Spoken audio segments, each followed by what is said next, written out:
How goes it, Commanders? My name is Foxorus, and welcome to my Gacha guide on Girls Frontline 2 Exilium.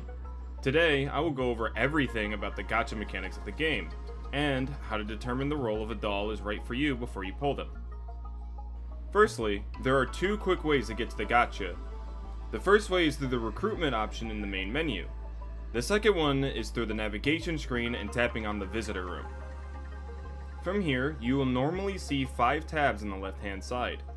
These are all the currently active banners.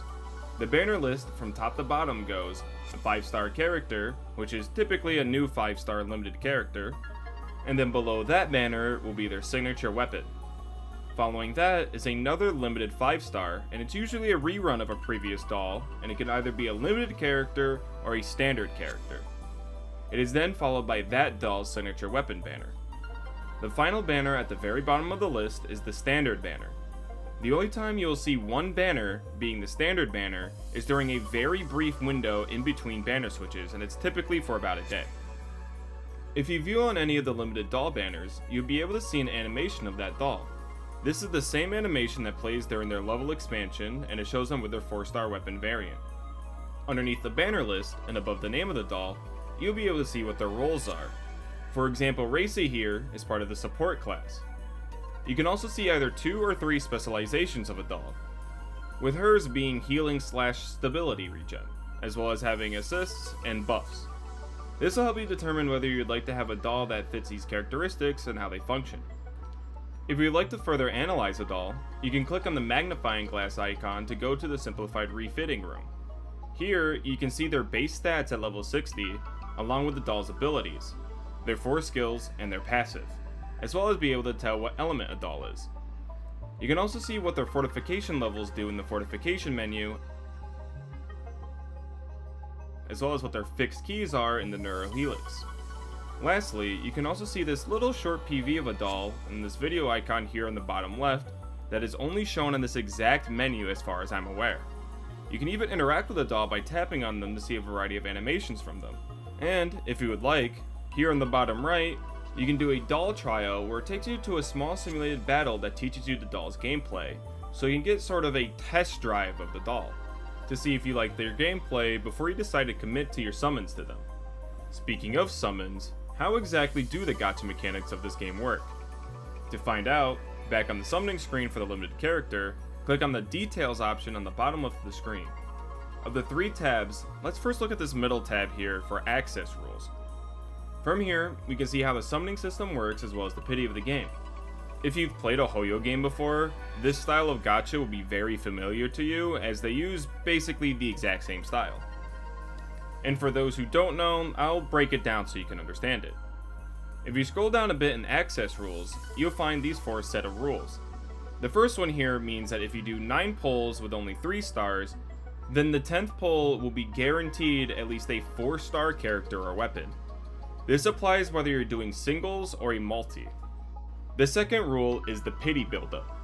For this game, if you haven't gotten a 5-star doll after 58 pulls, your probability for each pull will increase up until your 80th pull, which will then be a guaranteed 5-star doll. You can see how many pulls you have remaining to hit the pity amount here on the main summoning page underneath a doll's name. As for the third rule, this one means that different banner types track pity separately. So, you can see here that these 2 limited doll banners have the same exact pity amount remaining. And the 2 signature weapon banners here also have the same pity counter. However, the limited doll banner and the limited weapon banners do not have the same pity amount. This also applies even if the limited banner is of a standard doll, and it will have the same pity counter as any other limited doll banner. The standard banner also has its own separate pity counter as well. This also tracks between banners, meaning that if you had already lost a 50-50, and then the banner changes to a different limited doll, and then you pull on that one, the first 5-star you're guaranteed to have the rate up doll, because you already had lost the 50-50 on a previous banner without getting the rate up character. For example, when I last did pulls, I was going for another Maki copy, and I ended up losing to Vepli. So, when I pull for Clusan, the first 5-star I will receive is guaranteed to be Clusan in the next 66 pulls. The fourth and final rule states that receiving a 3-star weapon will give you 3 withdrawal receipts. A 4-star weapon or character will give you 12 redundant pieces, and a 5-star doll will give you 60 redundant pieces. These are used in the shop menu next to the details tab, where you can buy various different resources as well as tickets each month using withdrawal receipts. And in the neural integration tab, you can exchange redundant pieces to buy 5-star weapons. Currently, you can only buy standard 5-star weapons. However, in the future, we will be able to buy pulls from the shop too. Each weapon is worth the same as 3 multis in the gacha for the same price. Weapons are actually quite powerful in this game, and for the most part, you can even change how a character is played, such as Suomi, whose 4-star weapon makes her more defensive, where her 5-star signature weapon can make her be more offensive as well. So, it is up to you and how your armory looks to determine on what you want to do. Now, there's a few more things to know about summoning. Firstly, the first time you receive a 5-star character, there is a 50-50 chance for it to be the rate up 5-star character, which you can see on the probability disclosure. If you do not receive the 5-star rate up on the first 5-star that you receive, then the next time you receive a 5-star, it will be guaranteed the rate up doll. On this page, you can also see the probability distribution when you get a 3-star, 4-star, or 5-star. And you can also see what is in the pool for each rarity. The percentages that you see on the right hand side tells you the probability of receiving that rarity, including guarantee values. For the specific probability, you can see them in the access rules at the very top.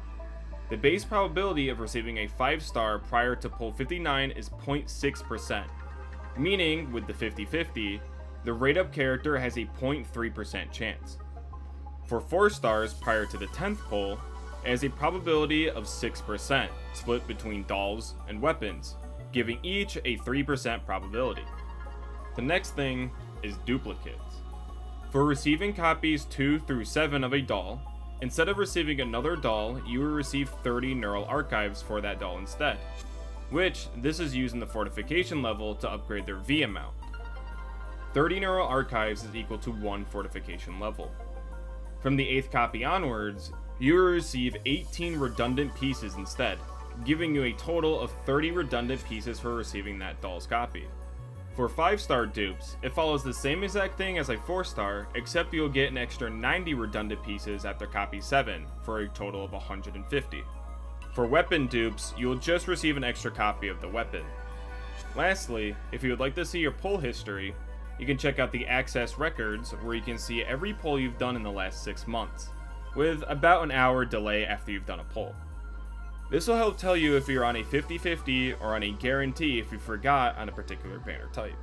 For weapon banners, they are almost the same as the doll banners, except for pity ramp up starts at the 51st pull, 70 pulls is the guarantee, the chance of the banner weapon is 75% instead of 50%, and the base rate is 0.7% for a 5-star weapon and 7% for a 4-star weapon. As for the standard banner, it works almost exactly like the limited doll banner, however there are some slight differences. This banner only has the standard 5 stars as well as their weapons. These being QJ, Tololo, Perry, Mozen, and Sabrina. Another difference of the standard banner is that you can choose which standard doll or weapon that you would like to have on rate up. You can change what will be the rate up at any time as you wish, and this stays permanently, even after you get that rate up character or weapon. The 50-50 loss will just be any of the other standard dolls or weapons. Luckily for this game, most of the standard characters in this game are quite good. For example, QJ is still considered the best single target unit on the CN server, and Tololo is also incredibly meta. Now, I have a few graphs here that may help you in planning out your summons. These graphs tell you your expected probability in receiving rate up characters and their weapons. I'll leave a link to the source of these graphs in the description of the video. Shout out to Reddit user DiggisBBickus for the translation. Looking at the top graph here, you'll see this one is for pulling a 5-star character without going for their signature weapon. On the left side, you can see the fortification levels, and the top value is the probability that you'll be able to get a doll in a certain amount of pulls. So for example, if you want a V3 copy of a doll, you have a 10% chance of getting that V3 copy by pull 226. You have a 50% chance at 317 pulls, and a 99% chance at 477 pulls, with the expected value being 317.22. I would say a safe value to save would be somewhere around the 75% expected value mark. If you have over this amount, I would recommend trying to pull for other characters as well. The middle graph here is for if you'd like to go for one copy of a weapon, and the bottom graph is for if you want to go for an R6 signature weapon copy as well. I know in the past I have called copies a C copy, but it seems the community likes to refer them as R copies instead, so I'll be calling them R copies from now on just to avoid confusion. This means that if you would like to have a perfected copy of a character and their weapon, like I want to try with Cluson, a safe value to save up to is 976 pulls. For the pull values, there are a few things to go off of. The premium currency in this game are called collapse pieces. These can be used for various different things, but they are primarily used for the gacha. It costs 150 coal pieces for a singular pull, meaning that it is 1,500 coal pieces for a 10 pull, 12,000 for the first pity and expected number of rolls for a V0 copy of a doll, 24,000 for hard pity, 83,400 for the expected V6, as well as 134,850 coal pieces for the expected V6 R6. There are also two ticket types, being access ticket, which is for the standard banner, and targeted access tickets, which these are for the limited banners. You can exchange coal pieces for both ticket types in the shop menu, or it does this automatically when you try to pull without the required tickets. There are a plethora of ways to be able to get collapse pieces as well as tickets. You can either buy them through the store or get them through natural gameplay. As for a free-to-play player and a platoon, each day if you do all of your dailies, you're guaranteed to get 30 coal pieces from the PvP, 20 from platoon patrol, and get another 60 from commissions, for a total of 110 coal pieces a day. And for a week, which does have more variables depending on where you are at in your account, you can expect around 1,300 coal pieces guaranteed, and about 6,000 a month. Luckily, the game also has a lot of events that give out coal pieces. They actually can get around 10,000 coal pieces a month completely free to play, meaning that you have a pretty good chance of being able to get a copy of almost every single character in the game completely free to play if you do everything each day. If you do want to spend a little bit of money, I highly recommend buying the 30-day login subscription in the store for 5 USD. This subscription will get you, just by logging in, 2,700 coal pieces every 30 days, which is equivalent to 18 pulls.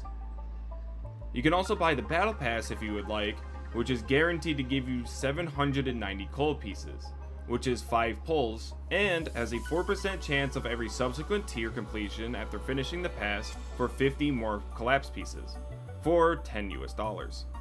This means that if you buy both of these each month, for a total of around 20 pulls for $12 each month, if you'd like to be a light spender. The last thing that I would like to talk about is how you should prioritize who or what to summon for. In other words, the age-old debate of waifu versus meta. There are multiple things to consider for this. However, for most people, I will say meta does not matter in this game. In most general content, you can easily use anyone you wish and be just fine. For example, Orid is considered one of the worst 5-star characters. However, I have used Orid multiple times because I just think she's neat and I find her playstyle really fun, and I never had any problems when I have used her. The only time meta truly matters is in the PvP ranking of the game, being military simulation, as well as if you're trying to be in the top 5 platoon. If you don't care about either of these, then just pull for whoever you want and you'll be just fine.